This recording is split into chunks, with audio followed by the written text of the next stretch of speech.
Jacó já pediu. Eu concordo, mas eu estava discutindo com os professores, eles me comentaram, né? Pô, o quórum lá no... Poxa, o quórum lá no segundo ano tá tão baixo. E eu... o quórum é a quantidade de pessoas para uma reunião, um evento, quórum. Se usa muito mais na Assembleia, né? O quórum, tem quórum para votar a lei tal, para votar aumento de salário sempre tem quórum. Agora para votar a lei pro povo não tem. Mas aí eu falei, pô, cara, eu fico preocupado com isso, porque assim, ó, tens um filho que há anos não te decepciona, um filho que há anos estuda bonitinho, tem uma oportunidade para ele faltar por algum motivo, um evento especial como o que ocorreu hoje no colégio, o pai fala, pô filho, fica em casa, estuda em casa, pô, estás bem, né? Cara, isso é genial, né? Porra, teu filho é um guerreiro, um cara que estuda, um cara que cumpre com as responsabilidades dele, um cara que está no caminho certo. Oportunidade pra faltar, falta, filho. Pura, falta mesmo, fica em casa, fica jogando videogame hoje, cara, tem estudado pra caramba, né? Vai com as baterias recarregadas no outro dia. Agora, o filho não tem feito tarefa, tá cheio de nota ruim, falta de vez em quando, volta e meia é chamado na escola o pai porque o filho fez alguma coisa errada. O pai numa situação dessa, permitir que o filho não venha, seja qual for o motivo, não é pai. Não é pai! Pai de verdade não deixa fazer isso, cara. Porque ele está ensinando pro filho, filho, ó, tá malandrão, fazendo cagada, mas o papai tá ok, vai lá, filhão, não vai pra aula. Isso é preocupante. E a gente conversa com os professores, cara, a gente é profissional da educação, a gente sabe que a maioria dos problemas dos alunos não é na escola, vem de casa. Falta um pai olhando a tarefa de verdade, não é perguntar, filhão, eu fiz a tarefa, ai que bom, filhão, não. É olhar, deixa eu ver a tua tarefa, meu filho, porque eu te amo, eu quero ver como é que tu anda fazendo essa tua tarefa. Todo santo dia. A gente não pode confiar no ser humano, vocês sabem disso, nós não somos confiáveis. Tu acha que se a coordenação não estiver em cima de mim sempre, com um prazo para entregar, eu vou deixando para depois, eu sou ser humano. Se eu puder, né, atrasar um pouquinho alguma coisa para poder curtir um pouco mais a minha vida, para poder dormir um pouco mais, eu faço. Então a gente tem que ter gente em cima da gente toda hora, olhando para a gente ser melhor a cada hora, um cobrando dos outros. O amigo que ama o colega, vê o amigo fazendo uma cagada, pô, o que houve? Por que essa nota baixa não estudasse ontem? É normal fazer essa pergunta. E não, dane-se, tudo bem. Porque não é tudo bem, não é assim. Certo? Mas eu confesso, hoje vai ser um dia muito tranquilo comparado com os outros, até porque eu vou fazer o seguinte, ó, fazer uma super revisão da física atual e vou no finalzinho dar uma pitadinha da física nova, calorimetria. Calorimetria que já surgiu numa outra aula. Tudo começou com a história da temperatura. O que é a temperatura mede? Que bonito! Temperatura mede a agitação das moléculas de um corpo. Parabéns, mede a vibração dos átomos. O que é calor? Energia térmica em movimento, que vai do corpo mais quente para o mais frio. Parabéns, calor. A gente sabe que as principais escalas termométricas que existem são as Fahrenheit, Kelvin e Celsius. Dessas três, a melhor de todas, Kelvin, é usada pelos cientistas porque é a escala absoluta. Nós sabemos que para relacionar uma temperatura, uma temperatura na escala Celsius, Fahrenheit ou Kelvin é... Isso. Muito obrigado, galera. É natural tu já ter decorado isso devido à quantidade de exercício que tu já fez. Então é natural que de tanto copiar essa fórmula, uma hora ela, né, seja lembrada automaticamente. Porém, quando nós vamos trabalhar com variação de temperatura, a coisa é diferente. Aí é uma regrinha de 3, quando varia 5 na Celsius ou Kelvin, varia 9 na Fahrenheit. A outra informação, xizinho, quando escreve e acabou. Outra coisa muito importante de lembrar é que se tem um gráfico relacionando duas escalas termométricas hipotéticas, a minha recomendação é tu transformar esse gráfico numa tabelinha, como se fossem dois termômetros. Depois tu faz joelho, pronto, aí tu acha a relação matemática entre as escalas. Tem também aqueles probleminhas que falam assim, a temperatura na escala Fahrenheit é o dobro da temperatura da escala Celsius. Isso, TF é igual a 2 vezes TC. Não é isso? Aí tu joga na fórmula, substitui na fórmula e matou. Então, de certa forma, a gente resolveu, relembrou os principais tipos de problemas em termologia. Transformar temperatura, transformar variação de temperatura, receber a informação em forma de gráfico e trabalhar ela para conseguir obter a relação matemática, e ainda um probleminha que envolve escalas termométricas. Monta uma equação com a informação do problema, isola numa, substitui na outra. A matemática tem trabalhado bastante sistemas, né, para a gente ficar firme nessa parte. Logo depois que a gente estudou as temperaturas, nós começamos a estudar dilatação. Nós vimos que quando... Pode perguntar. Como é que é aquele do gráfico que, tipo, ele vai subindo no zero? Isso, exatamente, né? Tipo assim, vou pegar o caso É mais... uma pegadinha, não sei se Isso, é um detalhezinho bem importante esse que tu citou, amigo. Ó. Imagina que o gráfico é esse. Se eu quero transportar para lá, no meio é sempre Tx e Ty, né? E o importante é isso aqui, ó. Esse ponto é quanto para quem? Vamos ver. 2 para Y. 2 para Y e 0 para X. Essa é a pegadinha. Lembrar que quando o ponto corta o eixo, o outro ponto, a outra coordenada é 0. Muita gente anota, quando é 2 para X é menos 5 para Y. E não é. É 2 e 0. Essa aqui como é que é? É 5 para X. Isso, é menos 5 para X e 0 para Y.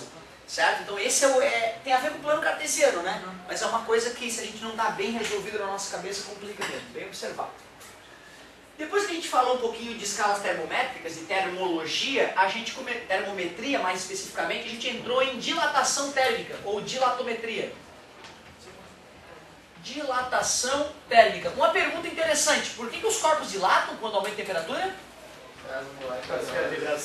Porque a vibração atômica aumenta e um átomo que vibra mais ocupa mais espaço, a sua eletrosfera ocupa mais espaço. Show de bola, galera? Fala mesmo.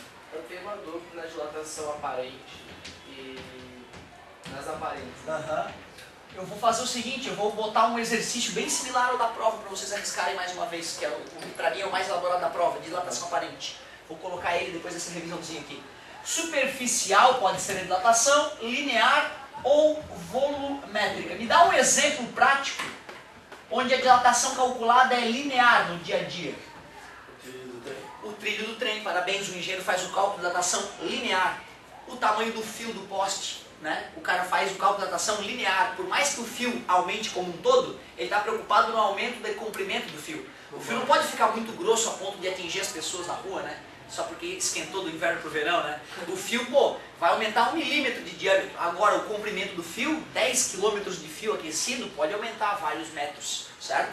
Então, é uma dilatação linear. Calcular uma dilatação linear é muito parecido com calcular uma dilatação superficial ou volumétrica. Exemplo de cálculo de dilatação superficial. O azulejo. O exemplo clássico do azulejo. Sempre que o engenheiro precisa calcular o aumento de uma superfície, né? Superficial, óbvio. Então, imagine um navio. O chão do navio é feito de chapas de aço. Quando esse navio for aquecido por algum motivo, exposição ao sol ou ir para águas mais aquecidas, como vindo do Pacífico para o Atlântico, esse chão vai dilatar. E ao dilatar, né, o navio inteiro vai se expandir de certa forma. Tu tem que calcular esse processo para ver se não vai gerar trincas no aço do navio, etc. e tal. Há muitos anos atrás era muito comum navios navegando em águas frias se partirem ao meio do nada. Porque aumenta muito o chão e... Pois é, e o que eles perceberam que não era só o efeito da dilatação. O aço, quando é esfriado abaixo de uma temperatura, ele sofre de um fenômeno chamado fragilidade a frio, ou fragilidade azul. Esse fenômeno deixa o aço muito menos resistente a deformações do que quando ele está numa temperatura mais alta. Então os caras projetavam o navio para ele suportar as deformações de temperatura, tudo bonitinho, mas ainda não sabiam que o aço, quando resfriado, ficava mais frágil que o normal. Então muitos navios, muitas vidas foram perdidas por esse erro de projeto. Depois alguns navios afundados em águas frias fizeram um estudo, perceberam que as fraturas eram muito características, né, nos cascos desses navios afundados, foram fazer mais estudos e perceberam que existia a tal da fragilidade a frio ou fragilidade azul que afundou muitos navios, também relacionada à dilatação, mas nesse caso não era só dilatação. Então sempre que vai prever quanto que uma superfície aumentou, cálculo de dilatação superficial, o exemplo clássico do azulejo. E finalmente um exemplo de dilatação volumétrica. Geladeira. Petróleo. O petróleo do navio, certo? A geladeira, se tu botar um pote com algo dentro e colocar na geladeira... Boa conexão para ligar o motor. Ah, legal! Ó, eu vou te confessar que no caso da lâmina bimetálica, dá para dizer que é uma dilatação linear. O que nos importa é o comprimento que cada chapinha, cada lâmina vai ter para no final saber para onde ela vai se curvar, certo? Um bom exemplo de dilatação volumétrica na prática é o engenheiro calcula para saber quanto de petróleo chega, né, no destino do comprador do petróleo, porque existe uma diferença grande às vezes da temperatura do petróleo recém-extraído e da temperatura do petróleo cru vendido depois para alguém. Então o cara tem que calcular. A quantidade que ele extrai não é a quantidade que ele vende. Se não botar na ponta do lápis pode dar um prejuízo milionário. Tipo, a gasolina quando ela dilata, né? Eu tenho 20 litros de gasolina, ela dilatou. Eu vou ter os mesmos 20 litros, né? Só que Vai ter a mesma massa. A mesma massa. vai render mais uma Isso, maior. com certeza. Então tens 20 litros a 0 grau, a 20 graus tem 20,02. 20,0 alguma coisa. Então, aparentemente, eu vou ter mais gasolina. E isso, tu vai na prática, tu vai ter mais gasolina. Em volume, não em massa.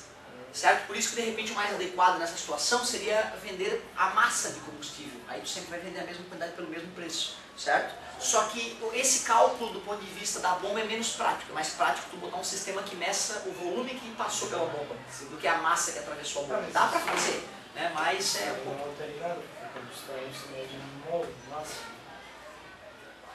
Sim, sim, altera em nada para o consumidor praticamente, né? Para o dono do posto pode alterar bastante. Se ele compra a gasolina aquecida e vende num clima frio, né? Como ele tem um tanque lá de 50 mil litros, ele pode perder uma centena de litros, ele pode perder uma abastecida no carro, certo? Agora nós não vai fazer diferença, vai perder, sei lá, 100 ml por abastecida. Não em litros, em rendimento. Em rendimento não vai mudar se tu medir em massa, se tu medir em volume vai.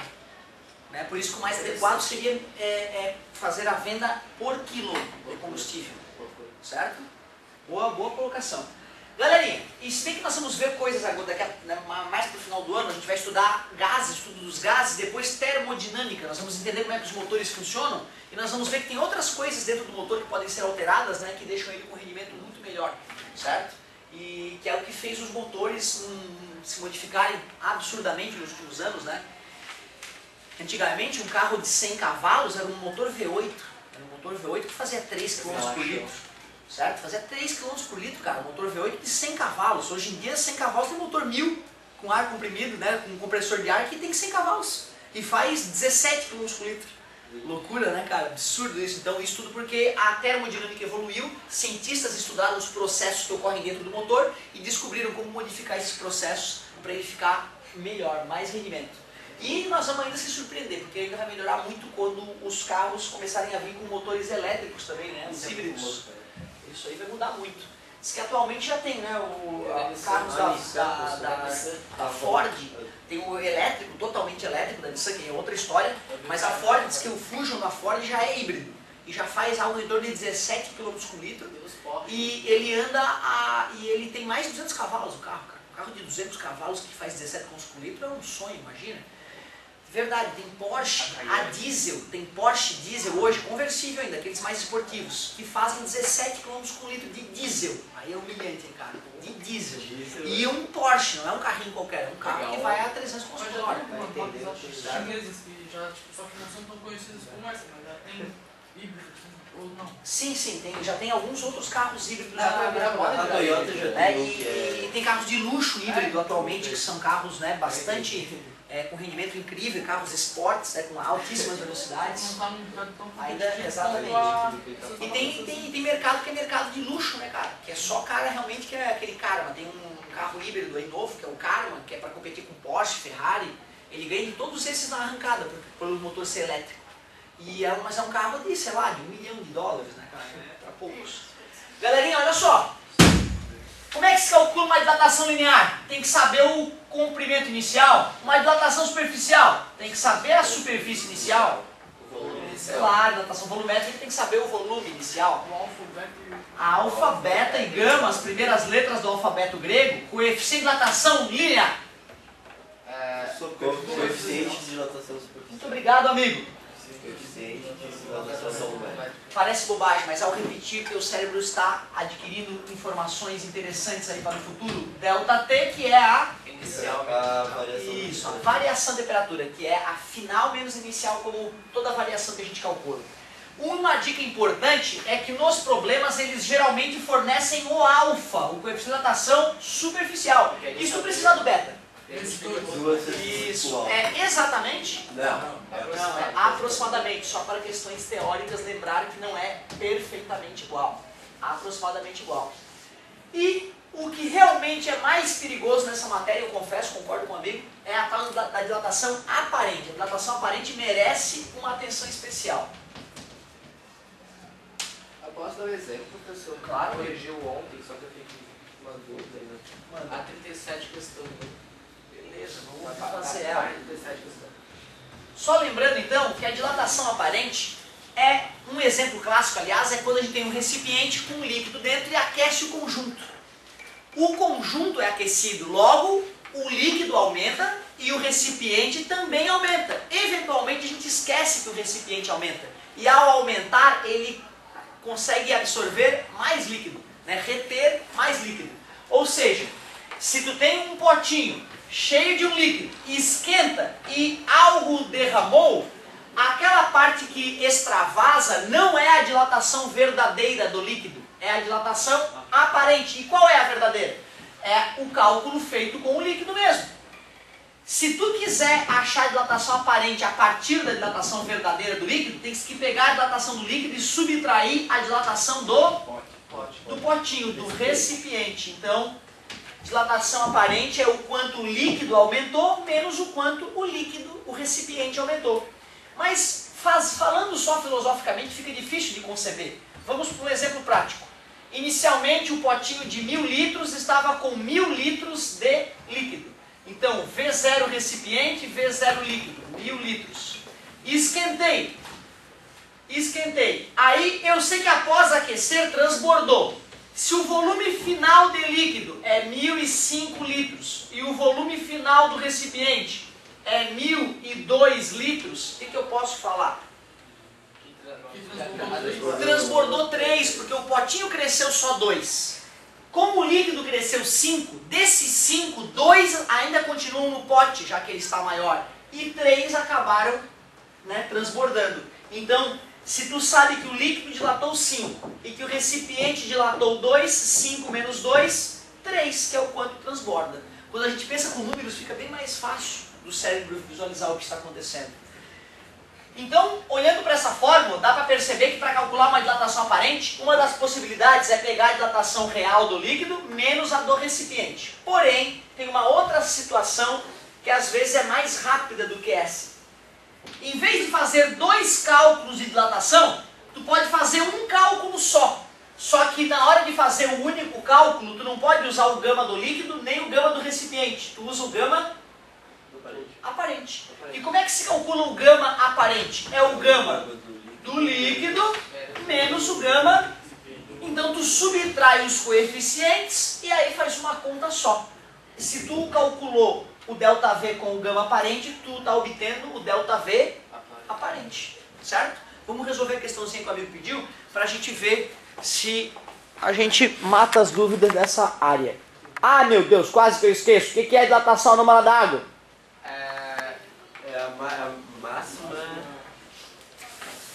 É o fato de a água apresentar sua máxima densidade, a sua máxima densidade a 4 graus Celsius positivos. Ou seja, tanto acima quanto abaixo de 4 graus Celsius positivos, a água acaba se dilatando. E o gelo, como está a 0 grau, se forma a 0 grau, ele se dilata ainda mais. E é por isso que o gelo... Isso, é por isso que o gelo boia, é por isso que a superfície fica congelada e não o fundo. E como o gelo é um bom... ele acaba protegendo os oceanos do congelamento total. E nós sabemos que os verdadeiros pulmões do mundo são os oceanos. Então a vida na Terra é o que é devido à dilatação anômala da água. Esses dias eu estava vendo num programa que os pulmões do mundo são as florestas, temos que plantar mais florestas. Não, assim, na verdade, como é que é? Isso, exatamente, né? As florestas têm um papel importante, né? Mas não é o principal, né, galera? Isso é uma coisa... Isso foi uma questão de mais 20, né? Que eles deram importância para a floresta e não para o oceano. Interessante, é isso aí. Então assim, ó, galera, cuidado, tá? Se tem alguma coisa que pode nos salvar em relação à qualidade de ar e oxigênio e tudo mais, é um trabalho feito nos oceanos. Não que a gente deva abandonar as florestas, né? Mas alegar que as florestas são os pulmões do mundo é algo que se fazia há 20 anos atrás. Hoje se sabe que são os fitoplânctons. Muito bom.